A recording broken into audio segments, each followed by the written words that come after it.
Selamat pagi teman-teman. Perkenalkan, nama saya Edia. Saya dari SMP Negeri 1 Belimbing.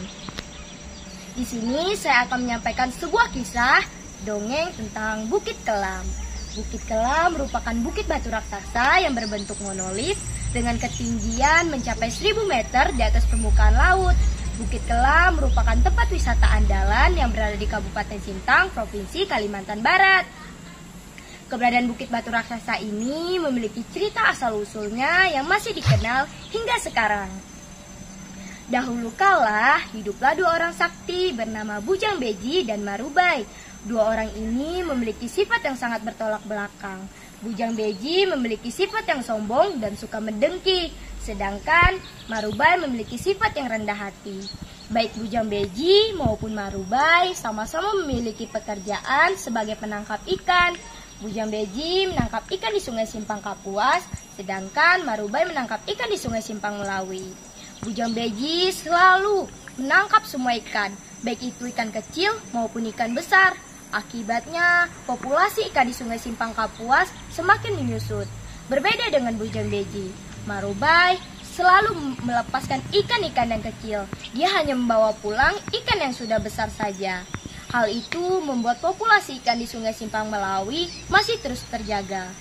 Populasi yang terus menyusut di Sungai Simpang Kapuas pun membuat hasil tangkapan Bujang Beji semakin sedikit. Hingga suatu hari, Bujang Beji yang mendapatkan sedikit ikan, melihat Marubai banyak membawa ikan, rasa dengkinya pun menghampiri dirinya. Didorong rasa dengki itu pun ingin mengalahkan Marubai, Bujang Beji menangkap ikan dengan menggunakan racun. Ikan di Sungai Kapuas pun yang terkena racun tuba itu pun mabuk dan menggelepar di permukaan sungai. Memang dengan cara tersebut bisa mendapatkan banyak ikan, bahkan lebih banyak dari yang dapat dihasilkan oleh Marubai. Namun bukan populasi saja yang menyusut, ikan di Sungai Simpang Kapuas pun semakin habis karena terkena racun tuba.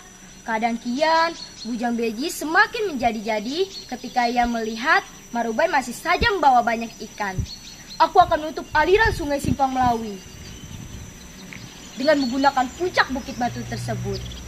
Bujang Beji yang dera rasa dengki itu pun memiliki rencana jahat untuk mengeringkan sungai aliran Simpang Melawi agar Marubai tidak bisa menangkap ikan. Dengan kesaktiannya, Bujang Beji membelah sebuah puncak bukit batu raksasa dan kemudian membawa dengan kedua tangannya.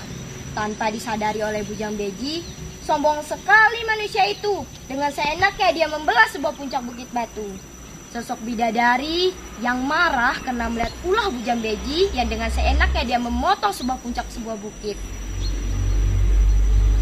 Tiba-tiba saja bidadari itu mengirimkan sebuah petir dan menyambar tubuh Bujang Beji.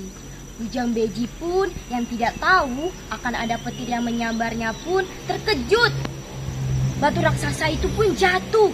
Betapa marahnya Bujang Beji ketika ia melihat ada sosok bidadari yang mengirimkan petir kepadanya. Awas kau, akan kutuntut balas perbuatanmu. Ketika dia akan mengangkat batu raksasa yang jatuh itu, kenapa batu ini susah diangkat? Ternyata bagian dari batu itu menancap sangat dalam ke dalam tanah, sehingga Bujang Beji tidak berhasil mengangkatnya. Karena rencananya gagal, Bujang Beji sengaja menanam pohon kupang bambu.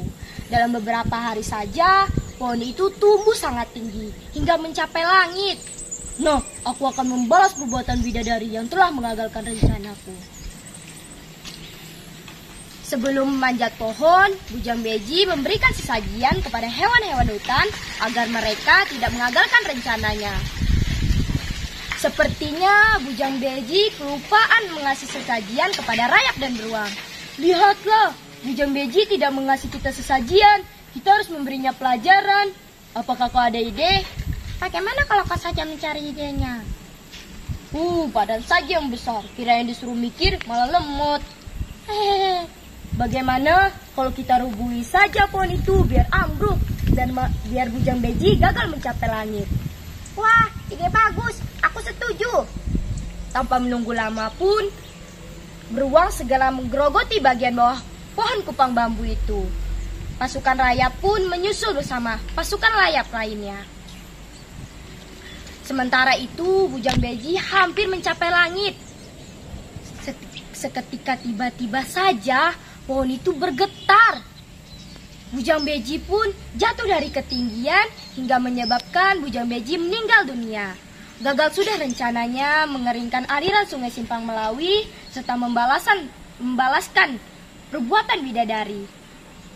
Sementara itu, tempat jatuhnya batu raksasa itu dikenal dengan nama Bukit Kelam. Bukit Kelam sekarang telah menjadi tempat wisata andalan yang berada di Kabupaten Sintang dengan pemandangan hutannya yang sangat indah. Sekianlah cerita dongeng tentang Bukit Kelam dari saya. Terima kasih. Selamat pagi.